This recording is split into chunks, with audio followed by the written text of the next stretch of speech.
C'est bon pour vous? Absolument. Allez, c'est parti.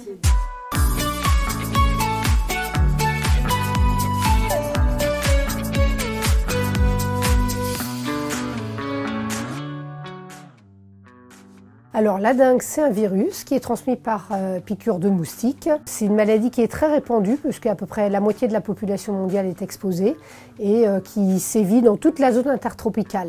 Mais on peut être concerné en France et en Europe de façon générale puisque parfois il y a des voyageurs qui sont partis dans des pays tropicaux, qui reviennent et qui ont été infectés et qui vont avoir du virus dans le sang pendant une petite semaine. Et si un moustique les pique, il peut à ce moment-là aller transmettre la dengue dans le voisinage de ces personnes-là. C'est une maladie qui va se déclencher de façon très brutale. Alors, on dit syndrome viral, comme beaucoup de virus, ça va donner de la fièvre, des courbatures, mais ça survient vraiment de façon très brutale. En quelques heures, on se dit mince, il se passe quelque chose, et on va souvent se retrouver à 39-40 de fièvre, avec des maux de tête très importants, des douleurs derrière les yeux, et puis on va avoir des courbatures, on peut avoir une éruption cutanée aussi.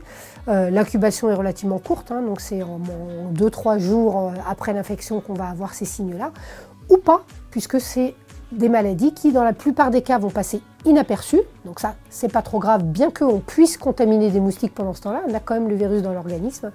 Mais surtout, il peut y avoir dans 20% des cas des formes un petit peu plus sévères qui vont avoir une mortalité parfois, avec en particulier des hémorragies par chute des plaquettes. Pour beaucoup de virus, on a des vaccins, mais on n'a pas de traitement.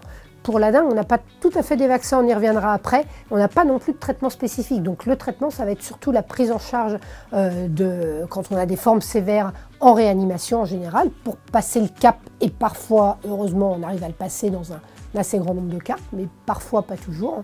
Et le traitement simple pour le commun des mortels, quand on est concerné par une forme bénigne, mais quand même fort désagréable, c'est essentiellement le paracétamol et c'est surtout ne pas nuire en utilisant des traitements type l'aspirine ou les anti-inflammatoires qui risquent d'aggraver ce risque d'hémorragie. Il existe un vaccin contre la dengue mais qui n'a pas du tout toutes les qualités qu'on aimerait, donc c'est pas du tout un vaccin pour les voyageurs, hein, donc c'est pas pour nous ici, c'est dans les pays où il y a des risques importants pour la population qui vit sur place, pour réduire la mortalité, pour l'instant actuellement uniquement dans une tranche d'âge donnée, hein, de 9 ans à 45 ans.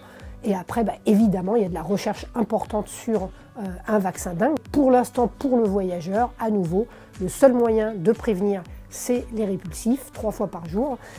Les vêtements plutôt de couleur claire, voilà. Et puis, c'est l'utilisation du paracétamol en cas de fièvre pour éviter l'aggravation et surtout pas, quand on est dans ces pays-là, surtout pas l'aspirine ou les anti-inflammatoires en cas de fièvre, mais plutôt le paracétamol au cas où la fièvre serait causée par une dengue. Les facteurs de risque, évidemment, comme toujours, les personnes les plus fragiles sont toujours plus à risque de faire des formes sévères, même si quelqu'un de jeune et en pleine santé peut tout à fait faire une forme sévère, hein. Mais évidemment, on aura une gravité plus importante chez des tout-petits ou chez des personnes plus âgées qui vont, comme pour toutes les pathologies, moins arriver à passer le cap, moins survivre à la réanimation, etc.